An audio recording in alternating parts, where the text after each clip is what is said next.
Good morning, everyone. Thank you for joining Hazer Group's investor webinar. We have CEO and Managing Director Glenn Corrie and Chief Commercial Officer Luke Cox, who will discuss the partnership and project, as well as give you more context on Hazer's plans. We're targeting approximately 45 minutes for the webinar, with a presentation of about 10 to 15 minutes at the start. We'll answer your submitted questions at the end of the presentation. If you would like to ask a question, please use the written Q&A facility at the bottom of your screen at any time during the webinar. I'll now hand over to Glenn to begin. Thanks, Krista. Good morning, everyone. Great to see you all again. I think in our last webinar, I mentioned that we would try and do more webinars with investors, so I'm delighted to be back in front of you all this morning. I'm joined, as Krista said, I'm joined on the call this morning by Luke Cox, our Chief Commercial Officer. Luke was leading a lot of the transaction on the Japanese side for us, so great to have him on the call as well today. I will just say, if I may, my internet connection is a little unstable, so if I drop out, I'll hand the baton quickly over to Luke, and I'll dial back in as soon as I can. We've got a bit of a presentation which we will go through, as Krista said. So first of all, we're very excited to be announcing this week that we've joined forces with Chubu Electric and Chiyoda Corp for our first Hazer facility in Japan. This is a transformational deal for Hazer, and it's importantly consolidating our long-standing relationship with Japan, in particular Chiyoda Corp, by partnering now with Chubu Electric. This morning we will provide details on the transaction. We'll give a little bit of an update on strategy, in particular our progress that we're making on our roadmap, and importantly the CDP, and then open it up to investors and other attendees for Q&A. Chiyoda, as you may have seen from our investor slides, is a global engineering leader, and now Chubu, one of the world's largest LNG importers and Japan's largest, or one of the largest power producers, will partner with us to develop a Hazer facility in Japan. Japan, as many of you may know, is one of the world's largest emitters of CO2, and we're privileged to be working alongside such large energy and industrial groups that are committed to decarbonisation by developing a first-of-its-kind project in Asia.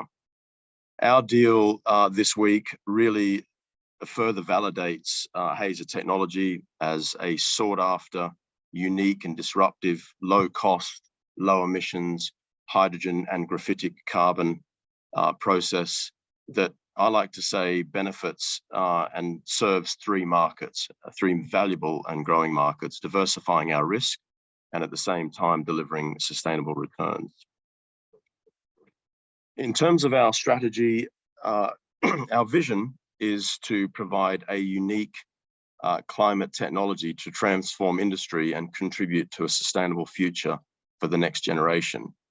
I often refer to Hazer as a double bottom line company, which will generate sustainable financial returns whilst having a positive impact on climate change action. In front of you there is the three strategic pillars that we've been working hard on over the past few months. It's around commercialize our technology, scale up, and of course monetize and grow. This week's deal is our strategy in action. Following a development planning phase, we anticipate an initial project of up to 10,000 tonnes per annum of hydrogen. That's a 4 times scale up on our Burrard facility in Canada, and an ultimate commercial plant of somewhere between 50 and 100,000 tonnes per annum to be determined during the development phase, with a startup in our initial plan in the late 20s. At this point, I'll hand over to you, Luke, to provide more details on today's announcement. Thank you, Glenn. Thank you everyone for joining us, especially those from overseas as well. So on the next slide, please. I'll talk a bit about the deal, as Glenn mentioned. Under the MOU, Hazer, Chubu Electric and Chiyoda have agreed to work collaboratively to prepare a project development plan for a clean hydrogen and graphitic carbon production hub in the Chubu region of Japan, obviously based on the Hazer proprietary technology. Chubu Electric plans to use the produced hydrogen from the facility as a fuel for power generation, whilst we'll also investigate other how-to-abate industries, such as heavy industry, as well as mobility in the Nagoya area. The project, the planned production facility will have a target hydrogen capacity of between 50,000 and 100,000 tons per annum to be achieved in stages. The initial production capacity is currently anticipated to be between 2,500 and 10,000 tons per annum, as Glenn indicated previously. The parties have agreed to complete this project development plan in the first half of 2024, and as part of those activities, we'll also develop the definitive partnership and commercial agreements to advance the project, targeting an initial startup of the facility in the late 20s. The diagram on the slide that you're seeing here today shows a commercial framework for the project. On the left-hand side, you see Chubu Electric being responsible for providing the natural gas feedstock. I'll go into some more detail about the partners in a minute. Chubu is also the project development lead and likely to be the site host for the facility. Hazer obviously will act as the core technology provider and will be responsible for the sourcing and supply of catalyst, and Chiyoda Corporation will provide the engineering services. As mentioned, Chubu Electric is planning to use the produced hydrogen as a fuel for power generation, other how-to-abate industries, as well as mobility, and discussions for the offtake of graphitic carbon are ongoing. Just a bit of an intro on the partners for those that aren't aware. Unlikely maybe for some of these partners. Chubu Electric is a true energy giant. So Chubu Electric is an electricity and gas utility company with the majority of its operations in the Chubu region in central Japan, as indicated on the map there. It services a population of approximately 23 million people and industry. So that's close to the entire population of Australia by one energy provider, just to put it into context. It includes the city of Nagoya, which is Japan's third largest city. It also makes Chubu the third largest electricity generation company in Japan.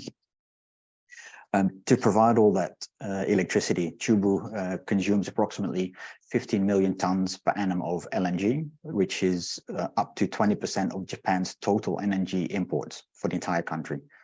So Chubu, also worthwhile noting, currently has approximately 5 gigawatts of renewable electricity generation capacity, mainly through hydroelectricity. It's a fairly mountainous area in the central area there, so they have the opportunity to generate hydroelectricity, which of course is beneficial for our project as well. Furthermore, it should be noted that Chubu Electric is a 50% participant in the upstream company JERA, which is one of the biggest single buyers of LNG in the world. JERA imports approximately 40% of LNG imports for Japan, which equates to approximately 10% of the global LNG capacity. Just to put it all in context, these are really serious partners. Then on to Chiyoda Corporation. Can I say our good friends in Yokohama? Chiyoda Corporation is a global engineering company with its headquarters located in Yokohama, Japan. Chiyoda is engaged in numerous engineering, procurement, and construction and other types of projects around the world. True global operator with a successful track record, particularly in complex infrastructure such as oil and gas and chemical production facilities. Hazer has been privileged to be working strategically with Chiyoda since 2020. In particular for the access to the market in Japan, as well as for engineering services. So also a thank you to Chiyoda for the ongoing relationship and support. And we're very pleased that the collaboration and the persistence has culminated in this announcement this week. And I'll hand over to Glenn. Great, thank you, Luke. And another soundbite there. I mean, they were great comparisons, Luke. 32 gigawatts of power, Australia's power. I think Australia's total power installed capacity is around 60 gigawatts. So this is a very large portfolio of power generation capacity that Chubu has ownership of. We thought we'd just throw this one back in. You've seen it before, but it's really topical for our deal yesterday, because our relationship with Mitsui, of course, is advancing, but it also complements our partnership with both Chubu and Chiyoda. And of course, this expands our footprint and network in a really important market for us. So it's appearing like a fully integrated opportunity. Japan has defined or redefined hydrogen strategy and recently increased its hydrogen production ambition from, I think, around 3 million tons per annum to 12 million tons per annum by 2040. So really leveling up 4 times in terms of its ambition to get hydrogen into the energy mix. And as you're probably aware, that Japan has a number of very hard to abate, difficult to electrify industries, and Hazer technology can play a direct role in that opportunity. I've said it before, we have one technology that is applicable to 2 markets. We serve 2 markets, and Japan is an ideal location for this. We do believe that there will be synergies for our transaction yesterday and our relationship with Mitsui regarding the potential offtake for graphite in the future. You've seen this before. We have an established presence in and a growing footprint in what we call our target markets of North America, Europe, and Asia. Of course, Europe is accelerating their hydrogen economy. They've got the recently approved Inflation Reduction Act, which allocates around $400 billion to climate change, and hydrogen technology could benefit from tax credits by up to $3 a kilogram, which is very attractive over the next 10 years. Europe just recently released an extension to their Green Deal, and again, very supportive of technologies. And again, in that market, we are very privileged to be working and proud to be working with Engie, one of the largest gas utilities in the region. And Asia is a key market dominated by national hydrogen strategies at the country level, but expanding our footprint in Japan, where 40% of carbon emissions arise from steel making and cement making, that we are really ideally positioned. There are other countries in Asia that do make strategic sense for us. South Korea, Japan, Taiwan, and even Singapore all have LNG, an abundant LNG or natural gas feedstock, difficult and hard to abate sectors, and of course, challenging environments for developing a large-scale carbon capture and storage industry. We are building a pathway to an extensive platform of projects. It only takes sort of a handful of projects for us to be at a fairly large scale over the coming years, and we'll continue to develop our business plan in that respect. New one that you may have seen recently is that we've come out and given a bit more context in terms of our business plan. We are developing and developed a CapEx light business model, which leverages our strengths as a technology provider and licensor. This has the advantage of unlocking early free cash flow by avoiding large scale capital exposure. So delivering cash flow from day one once we're operating. We achieve this, as Luke referred to, through strong partnerships with engineering groups, EPC groups, for example, Chiyoda, Suncor, and other groups like the Wood Group and Hatch. And our competitive advantage, as I said, is that we tap 2 markets. In fact, 3 markets, if you consider that the carbon offset and the carbon credit market is going to be advancing over the coming years. We've developed a revenue model, as you can see there, that consists of a combination of license fees and royalties. License fees are linked to plant size, and royalties are a percentage of revenues from product streams. And the CapEx light model also improves our investor returns, resulting from limited exposure to CapEx outlay. And we'll continue to develop our model around this. The last one before we open it for Q&A, just wanted to give an update on where we are in terms of our catalysts and key activities ahead. We want to reiterate our guidance on our CDP that it remains on track for a startup in the second half of this year. We're making exceptionally good progress on the key, what I'd call the critical path items, like the heat exchanger and the reactor. In fact, I believe that we will be taking delivery of some of the stock items from the heat exchanger, the HD800, in the coming weeks. So that'll be another key milestone for us from an engineering perspective. Secondly, we continue to drive forward our project in Canada with Suncor and Fortis, a really important one for us, a bunch of milestones along the way. Engineering work is in flight on our reactor, and is also our balance of plant. And Luke and the team have been working on the definitive commercial agreements. which includes the license arrangements and, importantly, the offtake agreements for both the hydrogen and the graphite. So really important work streams that are going on in respect of our Canada project. We continue to work closely with Mitsui on the marketing of our graphite. That's going very well. We're starting to see strong interest in the graphite from sectors that we really didn't appreciate, actually. All the way from battery technology down to potentially a replacement for coke and coal in the blast furnace of the steel making process, which is a big carbon emitter. So we'll continue to work that hard with Mitsui, and we'll provide more details to you all shortly. New projects, of course, the highlight of this week is, and we're delighted to come out and give you an update on Japan. It's another transaction that really demonstrates that we're executing our strategy. Our pipeline is deep, and we continue to work in our target markets of North America, Europe, and Asia. Our technology is very cost competitive. As we scale up, that'll even improve. And we are immediately disruptible against steam methane reforming, which is 95% of the market today for hydrogen. So a massive opportunity for us to be a first mover advantage in a market that's desperate for a clean technology. Corporately, we continue to get runs on the board and kick goals. You'll have seen in the last couple of weeks, we came out and announced the continued support from ARENA, accelerating a $3 million funding milestone. So that was well received. And we hit the wires last week with a $9.5 million approval for our R&D cash refund. So that will continue to shore up our cash position and our liquidity runway, maintaining what we call our robust and flexible funding position. That was pretty much it. We'll open up to Q&A. I just want to finish by saying thank you to everybody, shareholders, for being on the journey.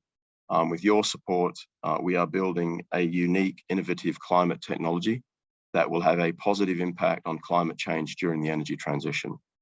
And our ability to transform natural gas, methane, hydrogen into hydrogen and a clean, low cost and versatile energy carrier is our offering. Of course, technology development is not risk-free. Everybody is aware of that, but with risk, there's always the potential for significant returns. And we believe that Hazer is really well positioned as an advanced technology. And we're going to play a leading role in decarbonisation industry in the future. Right, Krista, if that's okay, we'll pause there and we'll open it up for Q&A. Thank you, Glenn. We do have questions being submitted now. Just a reminder, if you do have a question, please submit it from the Q&A portal at the bottom of your screen. We will do our best to get through all of the questions that have been submitted. However, if we don't get to your question, we'll be reaching out via email to answer as many questions as we can following the webinar. Also, as a reminder, this webinar is being recorded and it will be available on Hazer's website following the webinar. We had one or two questions come in by email in advance, Glenn and Luke, and so I'll just start with those while we let people get their questions into the portal. The first question is around funding. What is the company's current cash and funding position? Are you still funded through multiple projects, or what is your position looking like? Okay, very good. I think I alluded to some of that just earlier in terms of our corporate updates. Last reported cash position is $12.5 million. We accelerated the $3 million of ARENA first quarter as well, so that provided more flexibility. And more importantly, we have just received the approval for our $9.5 million cash or R&D cash refund. So if you put the maths together, that is a robust funding position for us as we sort of advance the projects this year. We're fully funded on the CDP. We're fully funded to the FID on our Suncor facility, and we've got a decent runway thereafter. So for a pre-revenue company, we're in a pretty strong position from a financial perspective at this stage. Thank you. Another question that came in advance. Can you tell us the origins of this deal? Yep. Luke, do you mind fielding that one? Yep, Please. no, happy to.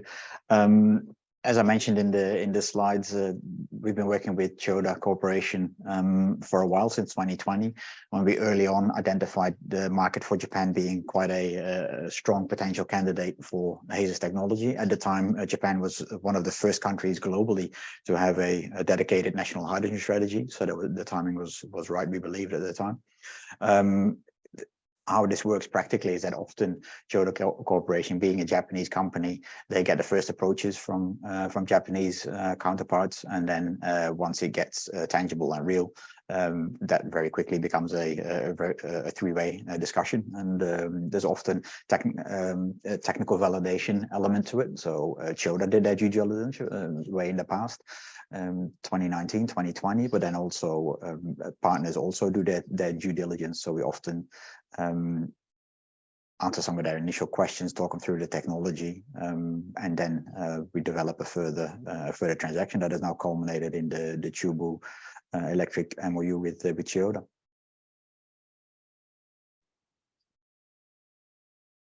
Thanks.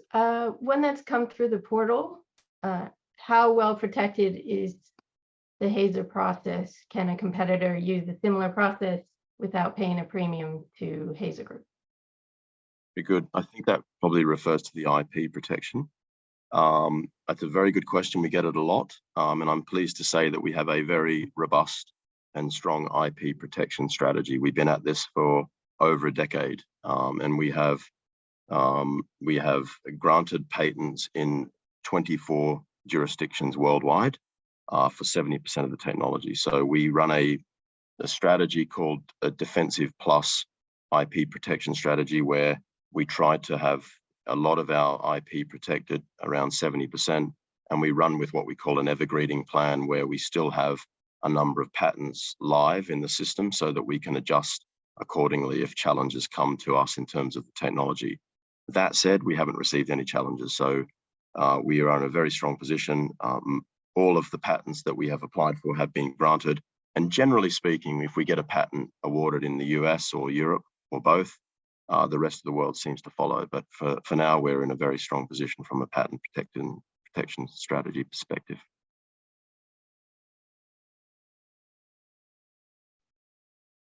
Len, another question. What are the economic milestones that start up, or are there other milestones in quality or output that we need to focus on? Yeah, if that refers to, and we're happy to clarify, if that refers to kind of the economic drivers of a project, then the natural drivers of value here are going to be the cost of feedstock, which is natural gas or LNG or methane. Of course, the OPEX and the capital cost of building a project, and then of course the price decks associated with hydrogen, the graphite carbon, and whatever value that you would like to put in terms of carbon offset value or decarbonization. So they're the main value drivers. If we look at our project, in comparison to steam methane reforming, which is most of the market, we use the same feedstock as steam methane reforming, natural gas, methane. We have a slightly lower process temperature, and I will say that for people that are not aware, we use iron ore as a catalyst. So methane pyrolysis has been a process and technology that's been around for over a century. Our X factors are our iron ore catalyst, which brings down our energy requirement because it lowers our temperature in our process. So we have an advantage in that respect. The other advantage that we have is we have graphite carbon relative to the standard methane pyrolysis outputs, which is carbon black. So we have a premium market potentially on the graphite, and we have a lower energy intensity for our process. So two really important factors which drive our economics more competitively than other methane pyrolysis technologies. So if you think about the cost of SMR, it is running industry-wide at a roughly 50,000 ton per annum plant of around $2 to $3 a kilogram, US dollars, for a kilogram of hydrogen. Now that's before you essentially abate or sequester the CO2. And every kilogram of hydrogen that is produced through steam methane reforming, unfortunately, comes with 11 kilograms of CO2. So it's not a climate solution, it's a climate problem, and that's our disruption in the market. So same feedstock as SMR, same markets, and slightly lower temperature. There's no reason why we can't see our technology at scale be competitive with the cost of SMR, which is running at about $2 to $3 a kilogram. Okay, so that's kind of there's some metrics for you. We'll come out at the appropriate stage, Krista, in terms of the dimensions of what we believe is the classical 50,000 tonne per annum Hazer facility, and give people more dimensions in terms of the economics. Thanks, Glenn. We have one from Mark. Is Hazer now pivoting to rely solely on LNG as feedstock for its process, as opposed to biogas that is being used in the CPD? And what are the implications of this regarding emissions? Very good. And Luke, I'll let you chip in as well along the way on this one. Well, both, to be fair. I mean, our projects are largely driven by the inbound calls that we've been getting on potential users of our technology. So we're reacting to a lot of interest from external parties our way. So, you know, we will continue to work on that part of our strategy. Of course, hard to abate sectors are available today. That's where most of the disruption can occur. So, you know, steel making, petrochemicals, fertilizer, ammonia, refining as desulfurization for crude.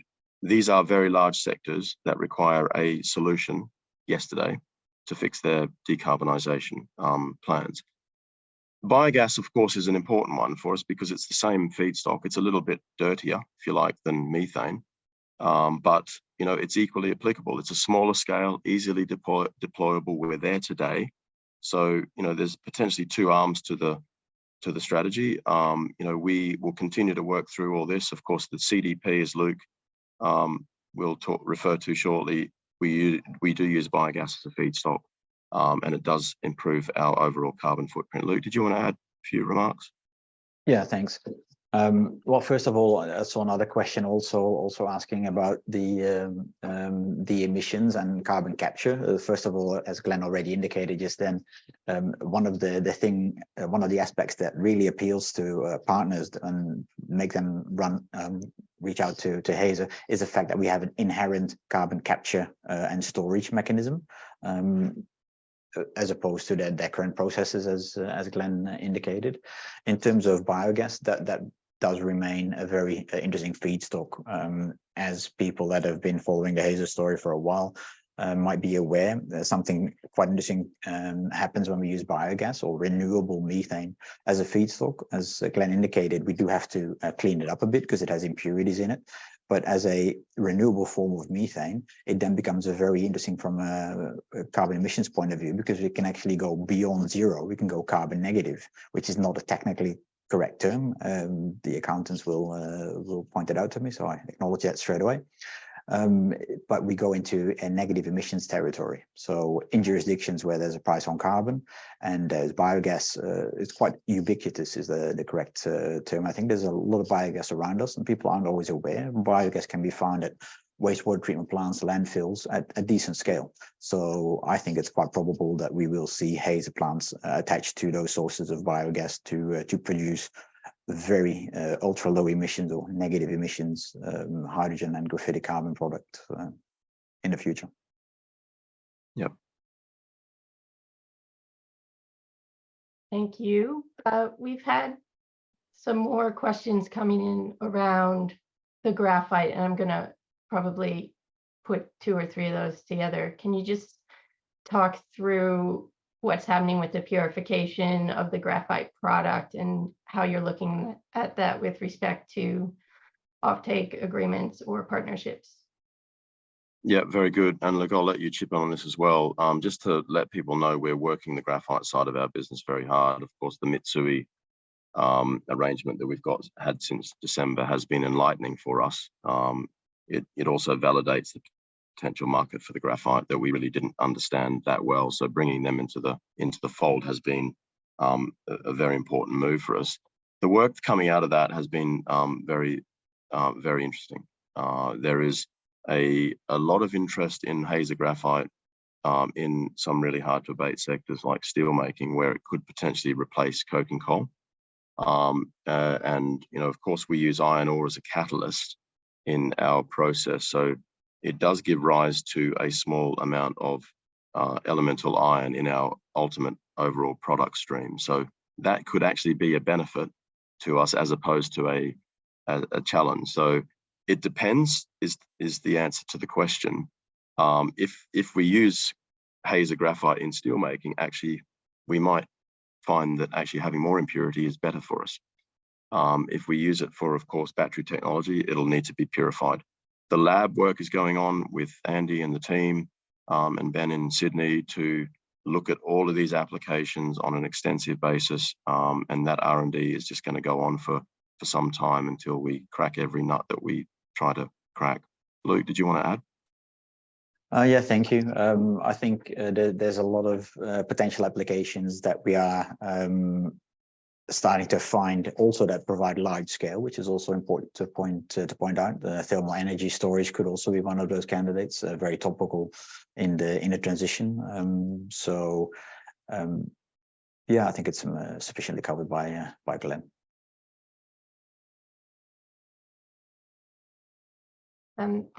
There's a few coming in as well on the CDP and the progress that's happening there.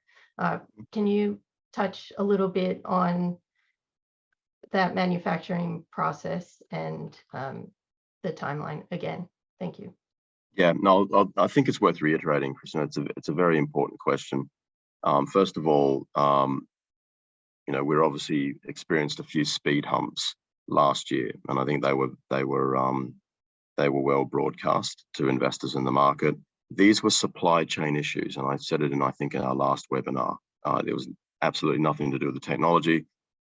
We, like everybody in our industry, we experienced procurement challenges, worldwide supply chain challenges. So we've got over that hump. As we've said in previous communications with the market, we have got contingency plan as well. So we have 2 heat exchanger options in flight, and we have 2 reactor options in flight as well, one coming from Europe and one coming from North America, being developed by the Hatch Group. We are using tier 1 suppliers. It was something that we quickly changed late last year. We found that, obviously using the best takes away some of the risk. And if you talk to our engineering folks and our subject matter experts internally, most of the risk in all of this is actually using the right suppliers. So we have pivoted in that respect. We've leveled up Hatch, Wood Group, Specialty Metals Wigan out of London. These are world-class suppliers of the materials that we need, and will develop the equipment like the heat exchanger as well as the reactors that we need to put into the system. So we're making good progress on that front. We've got a dedicated project manager. We are making really good progress on the heat exchanger and the reactor. And as I said during the presentation, I believe in the next week or so, we will take delivery of some of the stock items that we have procured from Europe in terms of our first heat exchanger. So we're on track on our most recent plan.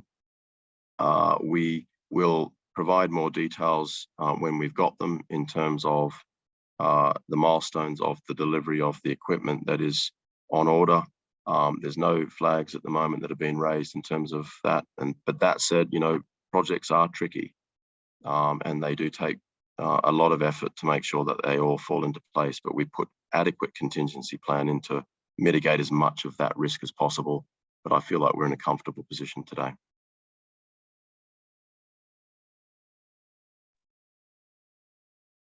Thanks, Glenn.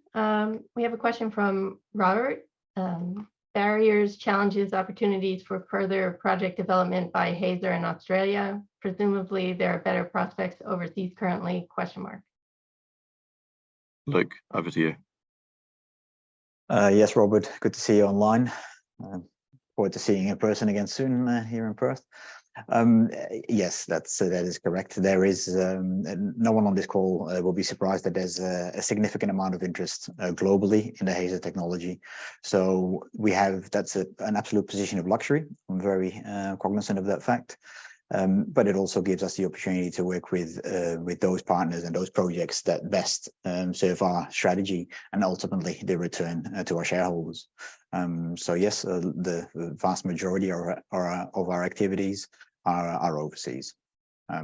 Dare I say it on this call, the lack of a carbon price in Australia doesn't help.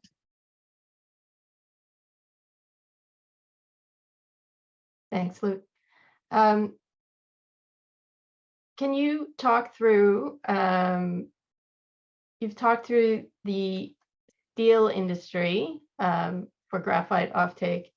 Are there other promising scale applications? I know you touched on this for the graphite.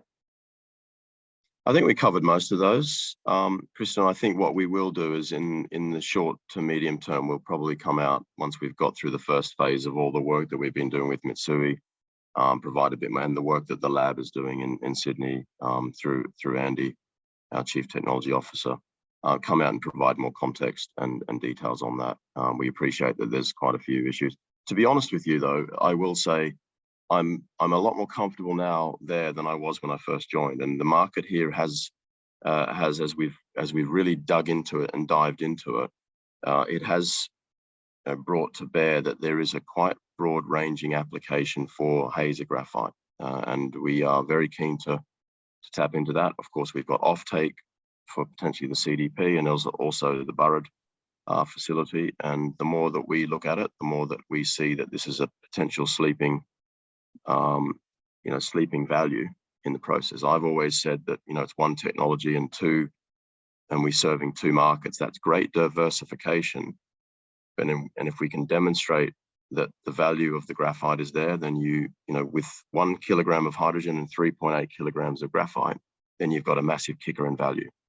And that we are exploring both aspects of that as well as the decarbonisation side. So more details to come, Krista, on the graphite. Thanks, Glenn. I think we've gone through most of the topics of the questions that have come in. So if you have any further end comments you'd like to make, I think we can do that now. Thank you, Glenn. Great. No, thanks, Krista. Thank you, everyone. Thanks, Luke. And thanks, everyone, for joining the call.